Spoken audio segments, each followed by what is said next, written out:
Shalom, bien-aimé. On m'appelle Prince les grands Sem Kouiraviwe. Nous allons partager autour d'une thématique être et monde. Dans Jean chapitre 15, versets 1 jusqu'à 2, Jésus-Christ est en train de dire « Je suis le cep, le vrai cep, et mon Père est le vigneron. Tout sarment qui est en moi et qui ne porte pas du fruit, il le retranche.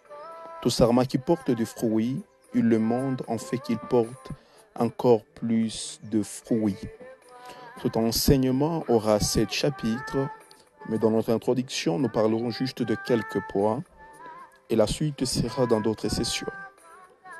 Mais dans le plan de l'enseignement, on parlera de l'introduction de la thématique, définition, exploitation des concepts, des questions essentielles sur la thématique. On va répondre à la question sur pourquoi être émondé, des dispositions pratiques pour être émondé, de maladies qui attaquent les sarments et les signes d'une vie émondée. Bien-aimés dans les Seigneurs, nous devons comprendre que Dieu, quand Dieu nous parle de l'homme, il parle de l'homme de différentes façons, par rapport au but qu'il poursuit pour nous faire comprendre son message. Dans les Écritures, vous comprendrez qu'il y a des moments, il y a des places où Dieu parle de l'homme comme une maison,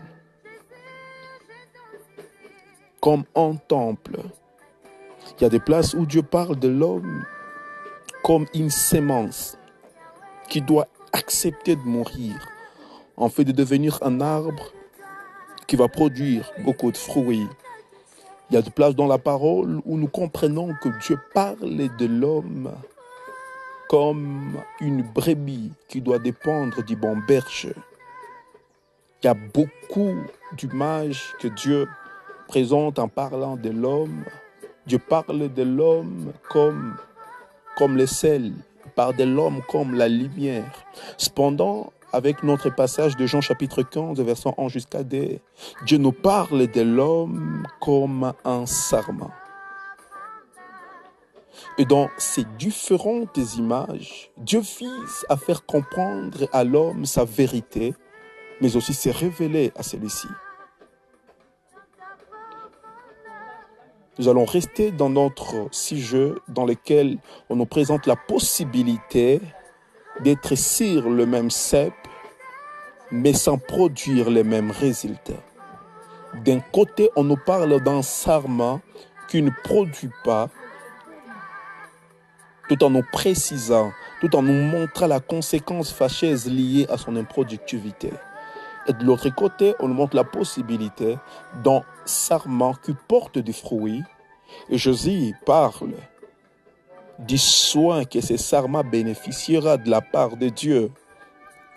Avant d'aller dans le fond de notre sujet, il est impérien de comprendre que l'improductivité d'une personne n'a pas comme problème Dieu. Nous comprenons que Dieu nous aime tous et il nous donne à tous les nécessaires. Cependant, on n'arrive pas à lui plaire tous, ni à aboutir au résultat selon ses attentes. Vous pouvez être dans la même église, vous êtes enseigné par le même pasteur, cependant devant Dieu, vous ne croissez pas à la même vitesse. Et dans les passages de Jean chapitre 15, Jésus parle des sarments et non des rameaux, ce qui revient à dire qu'on parle de la maturité pour porter des fruits et non de la croissance du rameau pour devenir sarment, en fait de commencer à s'attendre à la production.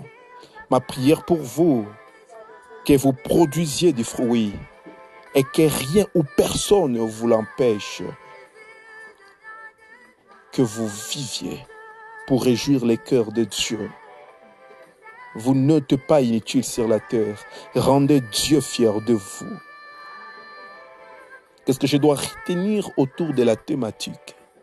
Jésus-Christ est en train de nous présenter, où il veut nous faire comprendre que la vie n'appartient qu'aux personnes qui sont à lui. Dans Jean chapitre 10, verset 10, Christ parle d'un voleur qui vient pour dérober, égorger, détruire. Il dit, mais moi, Jésus, je suis venu en fait que le brebis ait la vie et qu'elle soit dans l'abondance. Et Paul peut faire une déclaration. Il dit ceci à Timothée, je te recommande devant Dieu qui donne la vie à toutes choses. C'est toujours en train de prier que le Dieu qui donne la vie à toutes choses impose la vie là où la mort s'est installée. Qu'il impose la vie dans tes affaires, qu'il impose la vie dans tes relations, qu'il impose la vie dans ta famille au nom de Jésus. Il y a la vie que Dieu nous propose. Et pour en jouir totalement, il faut faire ce qui nous est recommandé dans la parole de Dieu. L'apôtre Paul est en train de dire aux Romains, si vous vivez selon la chair, vous mourrez. Mais si par l'esprit vous faites mourir les actions du corps, vous vivrez. Il faut accepter de tuer toute autre vie par l'œuvre du Saint-Esprit. On fait que la vue de Christ soit visible par vous et qu'elle coule en vous. L'apôtre Paul peut le dire encore très bien. Il dit, car vous êtes morts et votre vie est cachée avec Christ en Dieu. Car Christ, votre vie, paraîtra. Vous paraîtrez aussi avec lui dans la gloire. Et il donne une instruction. Faites donc mourir les membres qui sont sur la terre. L'impudicité, l'impureté, les passions, le mauvais désir, la cupidité, qui est une idolâtrie. C'est à cause de ces choses que la colère de Dieu vient sur le fils de la rébellion, parmi lesquels vous marchiez autrefois lorsque vous viviez dans ces péchés. Maintenant, renoncez à toutes ces choses, à la colère, à l'animosité, à la méchanceté, à la calomnie, aux paroles déshonnêtes qui pourraient sortir de votre bouche. Ne mentez pas les uns les autres. Vous étant dépouillés du vieil homme de ses œuvres. Mais je devais encore nous faire comprendre, lui comme le vrai cep. Quand lui nous avons et nous aurons tout ce qui est nécessaire pour nous et pour le monde. L'apôtre Paul dans Philippiens chapitre 4, 12 jusqu'à 13, il est en train de dire, je sais vivre dans l'humiliation, je sais vivre dans l'abondance, en tout et partout j'ai appris à être rassasié et à avoir faim, à être dans l'abondance et à être dans la disette. Et il chute en disant, je puis tout par celui qui me fortifie. Quand on parle des sarments, c'est la maturité des rameaux. C'est une branche qui part du cep et qui peut porter les grappes. Et dans la grappe, il y a le raisin. C'est l'image de toute personne qui est en Christ ou qui est avec Christ. C'est quand vous étiez enfant de Dieu, mais vous êtes appelés à devenir fils, en fait que vous produisiez le fruit de l'esprit en vous. Surtout sans oublier que le monde attend avec un ardent désir la manifestation du Fils de Dieu. L'autre concept, c'est émondé. En grec, ça s'est dit kataros, ce qui signifie purifier, nettoyer, enlever les impuretés, enlever les choses inutiles.